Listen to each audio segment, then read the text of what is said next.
Alright guys, I'm back. So I'm gonna go ahead. We're gonna do this video. I'm outside. I'm out here and I'm waiting on this little food show to start, but it's gonna take them a while. So I decided I'm gonna go ahead and upload this video. And so this is going to be part one of the coma and how I was ultimately finally released from foster care. But I am gonna go into detail about some of the homes and some of the things that we did. So how it started is that we had started going on those little weekend visits, right? And so I was getting picked up and I was being taken to an older guy's house. And also, in return, what he would do is he would buy me things for the girls, and then I would bring it back for the girls to have. And so I actually was able to start a little hustle that way. I was really selling blacks and cigarettes at that time, and so I would make like $32 for every pack of cigarettes, and I would make like $25 off of every 5-pack of Black and Milds. One Black and Mild was $5, and every cigarette was $1, and I'm telling you, I was selling them like hotcakes. And so I had a little bit of a hustle going on, and I had been doing that off and on probably for the entire duration of me going with the older guy over the weekend. So the girls had started wanting me to start bringing them more stuff. You know, of course they wanted like weed and alcohol and all that other stuff. And I would be like, I ain't bringing y'all that because y'all gonna end up getting drunk, getting high, or somebody gonna snitch and tell the staff where this came in at. And I ain't finna get in trouble for this shit. So I wouldn't bring them in contraband. But the same staff that used to take us on these little trips and stuff, they were giving the girls contraband. So there was a few girls that were active with the staff, and these were the overnight staff. They were also like from 11 to 7. And so these girls were able to, smoke, get high, and do what they wanted to do right there on grounds because they were in a relationship with the staff or having like relations with the staff. It was all type of stuff going on. So once I found out that they was already getting high, the staff was already bringing it in, I decided that I was going to bring in some alcohol. Now, I wasn't really even a drinker and didn't know anything about drinking. But I also don't know exactly what I was drinking to make me pass out. I don't know if it was alcohol or something that they were putting in the alcohol that was making me pass out. And I don't think it was alcohol, but I don't know. I was so young. But, I went on my little weekend visit, and I told the staff, on the way home that we gonna stop, and this time we're gonna be getting some alcohol. And, we didn't know what alcohol was, so we ended up getting that MD20. And so we got some MD20, and then we also got like some Fireball. And so we got like 3 big bottles of that MD20. It was like the red, the grape, and something else. And then like some blacks, I don't know. Because I actually went into the coma. Now, let me tell you how that happened. So, I let the girls know that I had bought it in. Whenever we would come in from our little visits, we would get our bags checked by the other staff who were on the premises, but the staff, of course, that were taking us in the vans was the one who was supplying it with us. So they would hide what we needed, and then our bags would go in to get checked, and then they would bring it in for us. So that's how it got in the facility itself.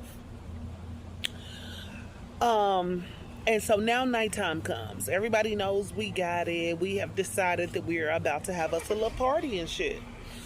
And everybody was going to have it in my room.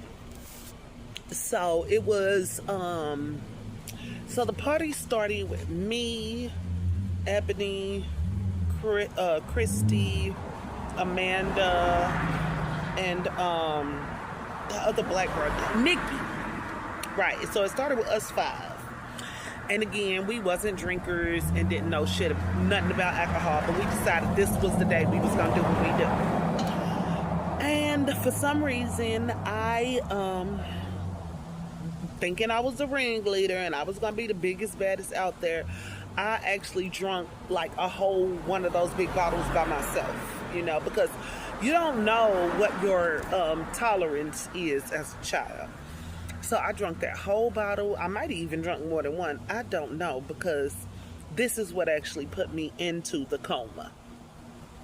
So everything else that I'm going to be telling you is going to be either from me waking up and coming back, or from the girls theirself, because again, I was in a coma. So I went into this, I actually went into a coma.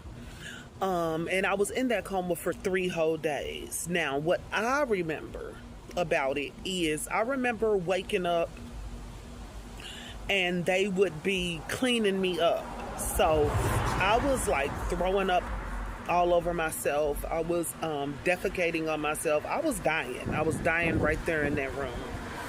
And so what the girls were doing, because they wanted to keep it a secret, because they didn't want me to get in trouble, of course, because I was the one that had bought it in, is they were cleaning me up. So the girls were just taking turns wiping me up, cleaning me up, putting me on clean clothes, catching my throw up, wiping my throw up, putting me on clean clothes, changing my sheets, and things like that. So I remember waking up a few times during this, because you guys know I was able to go with my spirit. This was one time that I believe I passed, because I went with my spirit guide this time, and I was in a different place. I was actually in so it was a pasture, and it was overlooking a cliff. And so at the bottom of the cliff, oh my God, some Mexican man just passed by thinking I'm trying to get, I'm sitting up here shooting a video. I ain't trying to find no boyfriend. Oh my God, that's why I'm gonna move to the country. But anyways, damn, Mexican, he didn't throw me off. I mean, y'all should have saw him. He slowed down, he looking, I had to put my leg down. I didn't want him to think I was trying to find nobody, because I ain't. But my butt was probably looking cute from the back. Now let me stop. Anyways, so I remember, so it was one time that my spirit had left my body, and my spirit guide was showing me, like down at the bottom of the cliff, it was like my family members, but I had never met them before, but they knew me, like it was like home. And so they were like telling me that I could come with them. They were like, you could come with us or you could stay. You can come with us or you could stay. And I really felt like I knew these people, and they also knew me. It was like home, but my spirit guide was telling me to stay where I was on that ledge and to decide what I really wanted to do, because this decision was going to change what atmosphere I would wake up in.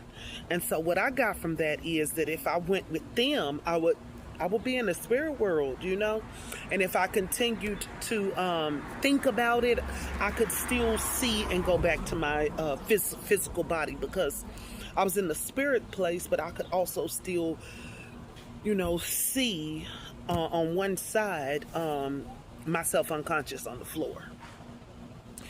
And so this is what I would see, myself unconscious on the floor, and then I came back, and that's when I opened my eyes. And at this time, now I was in my vessel, because at first I was above it, looking at it, and I was unconscious. And so now I'm in my vessel, and I could see, and now I could feel the girls touching me, because at first I could just see them touching me. And they were like lifting my legs up, like a baby, how you lift up a baby's legs to change their pamper. That's what they were doing. 2 of them were lifting my legs, and the other one was like wiping my private areas, because I was defecating, and so they was cleaning me up, and I went back out again.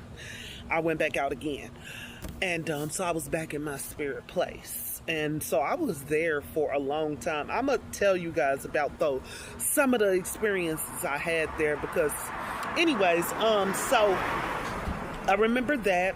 I also remember coming back again into my body because when I was unconscious, I was somewhere else, you know, so it's like you're in a like kind of in a dream world, you know. So I was there. I was in the spirit world at that time. And so whenever I would get scared and realize that my body was still there and I had been in the spirit world longer than I had ever been before, and I was experiencing things that I hadn't experienced before, like one of the spirits was actually able to touch me and I felt it. And no, they had never been able to touch me and for me to feel it. But I was so close to the spirit world then that they could touch me and I could feel it. And then also where I would usually be able to fight in the spirit world. So I don't want to tell all my little gifts, but I do have a few gifts that I'm able to use in the spirit world. They were using my gifts with me. So let's just say one of my gifts is I can make myself disappear and then I could transport myself somewhere else.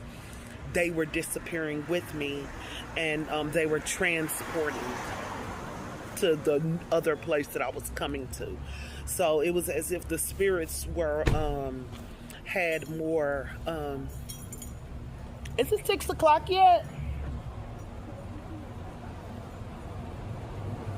Oh, it's a white guy. You know, they usually don't talk to us. They act like they don't hear us. He know he hear me. But anyways,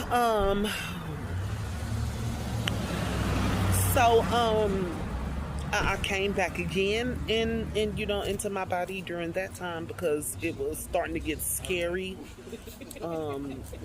in the spirit world where I was. The spirits had more access to me, and then I couldn't fight as much as I used to. So it was as if I was almost becoming a part of their world. A few times. You know what? I think they starting to pass out numbers, guys. Let's see what's going on up here.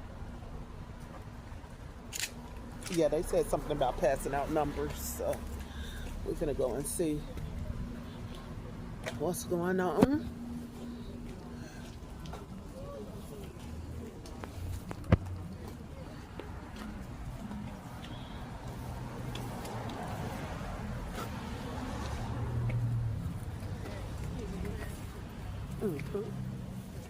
You're excused.